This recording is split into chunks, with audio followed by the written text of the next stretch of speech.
jettu shaashamba yoo jettu shaashamba jalalaan natteesse onnee gubbaa beellamte akka isheen hin dhufne beekaa.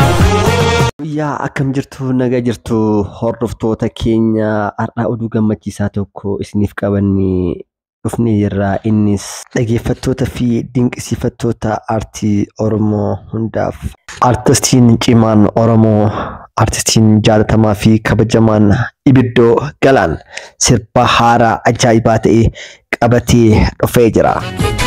Daroro bedari kambam atadari kambam atam barshoku ufedari barbam atatinno bashi koritinaga.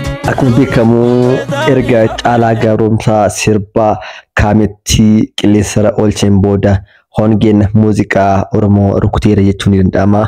Maalfi artistoonni Oromoo qabdu gurguddoon sirba baasaa hin jiranii kanaaf hedduu isaan yaadni jirra. Kun waan galeef natti fakkaata ka artist Ibiddoo Galaan isiniif dhufeera. Eessa jirtan ummata kiyya akkamitti naqee baltu isiniin jechaa jira. Sirba haaraa sirba ajaa'ibaa ta'e singilii haaraa ta'e qabatee isiniif dhufaa jira. Sirbi isaa kunis guyyaa boru yookaan immoo jimaata kan gadhiifama ta'a jechuudha.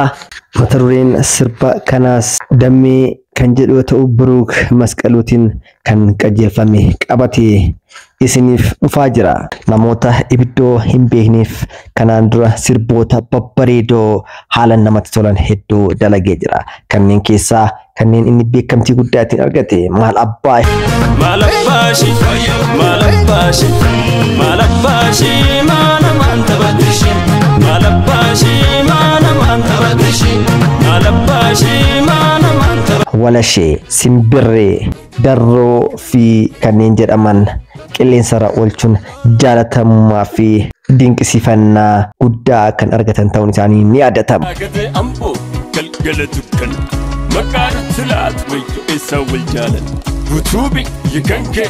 Haaluma kanaanis ammallee sirba haaraa dammee qabatee kan isiniif dhufaa jiru yoo ta'u sirbi dammee jedhu kunillee sirba ajaa'ibaatii fi ogeessota muuxannoo gurguddaa qaban hedduun kan dalagame yoo ta'u sirbi dammee jedhu kunis sirba ajaa'ibaatii fi hedduu namatti tolu ogeessota ogummaa aartii guddaa qabaniin kan dalagame yoo ta'u fi sirba hedduu namatti tolu ta'u ogeessota dammee irratti hirmaatan keessaa muraasa music producer Antana Tafarraa yookaan Abbush Studio yoo ta'u direct kan godhe immoo Biruuk Girmaa yookaan immoo Buraatii Art Promotion producer sirba kanaa immoo Brothers producer yoo ta'u Lyric and Melody yookaan immoo walaloo fi yeedaloon kama artisticha yookaan Ibiddooti jechuudha.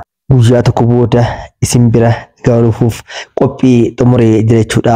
Gamanumaan namoota milkaa'ina hojii kanaaf na waliin dhamaa turtan hundi keessan naaf galatoomaa jechuun dhaamsa dabarsee jira jechuudha. Ibiddoon namoota inni galateeffate keessaa Caalaa Carcar, Leencoo Guddinaa, Kennuus Kaasaa fi Tulluu Hirkoof Galaanaa Garoomsaa galatoomaa milkaa'ina hojii kanaaf na gargaaruu keessaniif isin galateeffadha jedhee jira Ibiddoon. Isinis hordoftoonni keenya artistii cimaa fi kabajamaa kana sirbi isaa yoo ba'u sirriitti ilaaluudhaan jajjabeessuudhaan aartii Oromoo hanga dandeenyeen dugda duuba haa dhaabannu isiniin jennaa. Mona kana artistoonni hedduun akka sirba isaanii hedduu dalaganii fi gurra uummataa biraan gahuudhaaf qophii hunda xumuranii akka nu eegaa jiran artistoonni hedduun beeku keessan natti himuu danda'anii jechuudha. Isinillee artistii keenya cinaa hanga dandeettaniin dalagaa isaanii yeroo isaan dhageettii fi ilaalchaaf dhiyeessan laaluun jajjabeessuun channel isaanii irratti dhifumtaati channel isaanii sirriitti subscribe gootanii fi like share gootanii fi view guddaa akka argatanii bu'aa dadhabbii isaanii irraa akka argatan akka gootan gamanumaan dhaamsa keenya.